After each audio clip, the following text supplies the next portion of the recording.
Bonjour, bonjour à tous.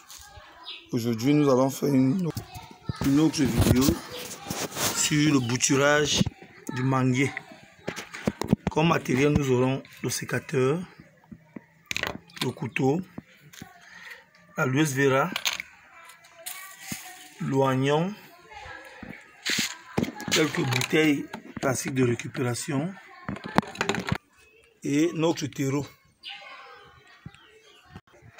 Pour la vidéo d'aujourd'hui, nous allons essayer de bouturer notre manguier Austin, de variété Austin. C'est la variété de grosses mangues violettes à la peau violette, très juteuse, très sucrée et très demandée dans le marché national et même à l'export. Donc nous allons prélever une branchette de l'Austin. Nous allons couper une branchette que voici. Cette branchette que nous avons coupée. Sectionner par nos 3 branchettes que nous avons obtenues et nous voulons les bouturer. Couteau. Nettoyer notre bouture.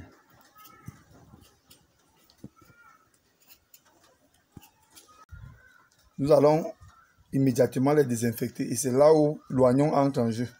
En fait, le rôle de l'oignon, de préférence, c'est un désinfectant naturel et un stimulant également, un stimulant racinaire. Donc, pour le nettoyage, c'est simple. Nous allons simplement couper nos oignons. Comme ceci. Et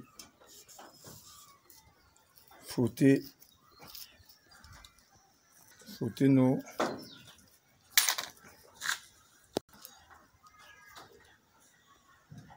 voilà une bouture désinfectée. On va remplir nos bouteilles de terreau. Bon, vous pouvez aussi utiliser un pot de pépinière. Donc nous avons utilisé les bouteilles de terreau parce que nous avons pour objectif de vous présenter des vidéos avec des éléments basiques, de telle sorte que tout le monde avec le minimum de moyens puisse réaliser cela chez lui. Démystifier certaines techniques agricoles qui étaient à la portée seulement des initiés, des agronomes, des techniciens, de ceux qui avaient fait des formations dans ce sens. Parce que notre suivi dépend de l'agriculture et nous sommes obligés de vulgariser ces techniques.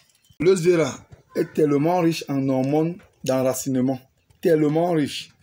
Donc nous allons prendre un morceau d'aloe vera que nous allons diviser et nous allons également frotter la glaire de cette aloe vera au niveau où nous voulons que notre bouture puisse donner des racines. Et le principe est simple. Nous avons coupé notre boîte de récupération. Nous allons simplement venir repiquer notre bouture. Nous allons repiquer notre bouture et donc mettre nos boutures dans nos pots. Le rôle ici de ce couvercle que nous laissons, c'est en fait de protéger non seulement d'abord notre bouture des nuisibles, mais en plus c'est de créer une mini-serre à l'intérieur, donc une différence de température entre le chaud et le froid, ce qui va simuler la sortie des racines et la croissance de la plante. Donc c'est comme une mini-serre. Pour ceux qui vont utiliser les pots de pépinière, vous allez chercher également un plastique comme celui-ci. Ça c'est un plastique de récupération que vous allez simplement venir couvrir votre pot avec et attacher. Nos boutures déjà repiquées et piquées, nous allons attendre 3 semaines. 3 semaines, nous allons voir le bourgeonnement de nos boutures. Ça veut dire l'enracinement sera déjà présent et nous pourrons donc aller transplanter. Attendons ensemble et voyons ce qui va se passer 3 semaines plus tard. 3 semaines plus tard, nous allons voir que nos boutures ont bourgeonné.